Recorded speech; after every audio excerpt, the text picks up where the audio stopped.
got this all tacked up, I cut this piece out.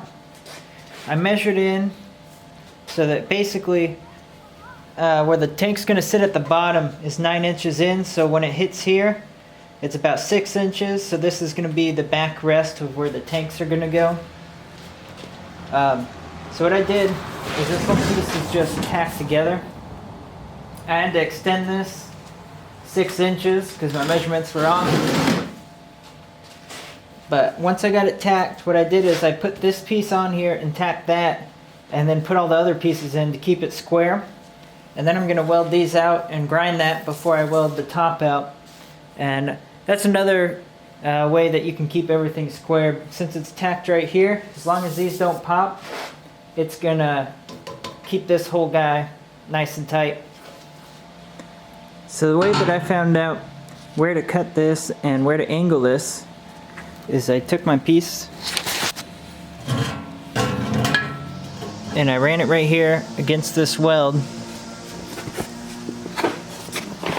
And on the back side, I pushed it to where I want to weld it, which is 3/8 in on the top side. So I pushed it, let's see if you can see. So it's about 3/8 in. Once I liked where it was, I took a pencil, scribed that line.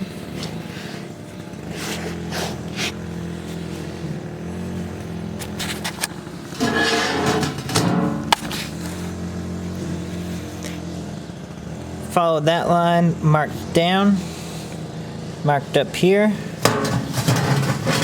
and then right here, I went in 3/8 of an inch also to keep it with the same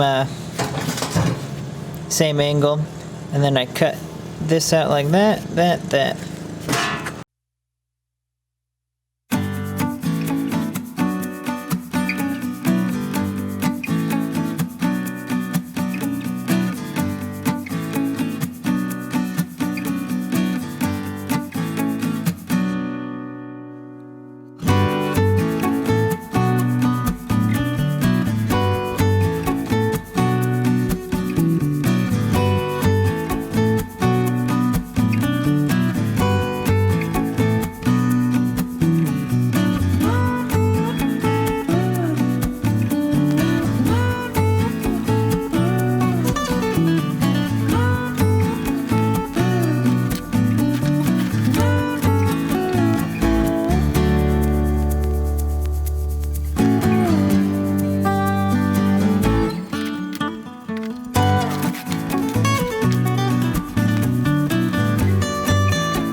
So what I did here is called backstepping. Basically what I did is I marked everything out into 6-inch increments, tacked on those 6 inches, and then I welded 6 inches starting here out, worked my way around just doing one on each section, and then the second time around I let it cool off, hit this one, next one there, next one there, next one there, and so on until it's all the way welded out. And after each time you stop and let it cool off. What's nice about this is you can get in here at your starts where it's going to be cold and hit it with your stop, which is going to be a lot hotter than what your start was. So whenever you're welding the inside fillet of something, it's going to want to pull this leg in towards it. So you're gonna have to deal with countering that. And sometimes you can pre-bend it, put a piece of fill rod or something in there to pre-stress it. But I didn't do that on these, so I gotta straighten them out. And the method that I'm straightening them out with is I got 2 clamps over here, 1/8 inch shim right here.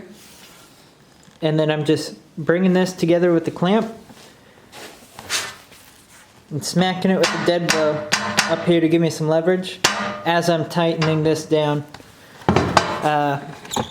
Best way that I've found to do this is to take a pipe clamp and you reverse it in there to where it's pushing that way and pushing this way, and then you twist on it and smack with the hammer, twist, and just keep doing that. Try and make sure that it's bending the same on both sides and not just on one side canting out and the other one staying the same.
So when I left, I had just built these guys. So what I did is I set these where they go. I welded this 1/2 inch square tubing that I notched out for this to fit in. Took a 1 inch square tube, welded it up. So now,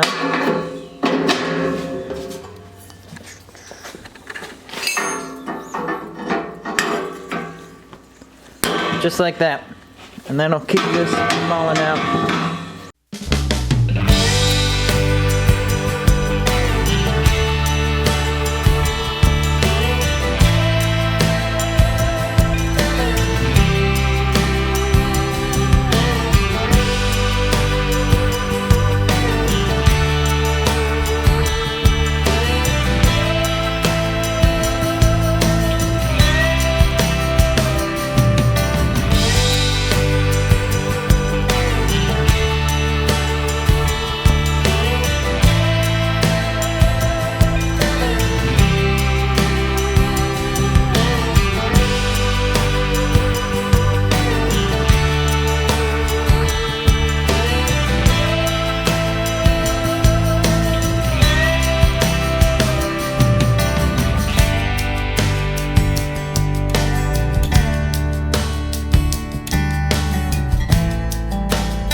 My original plan was to get some 10-inch pneumatic tires and basically bolt straight through here, weld a bolt, and then, you know. So you got these big 10-inch and some larger front ones too. And that makes it a lot easier for rolling around here in the shop. And if you have to go out in the driveway at all, makes it real nice. The reason I didn't is because my son said no, and he wanted to get these. He was the one that was carrying them in the store, so I think that's why.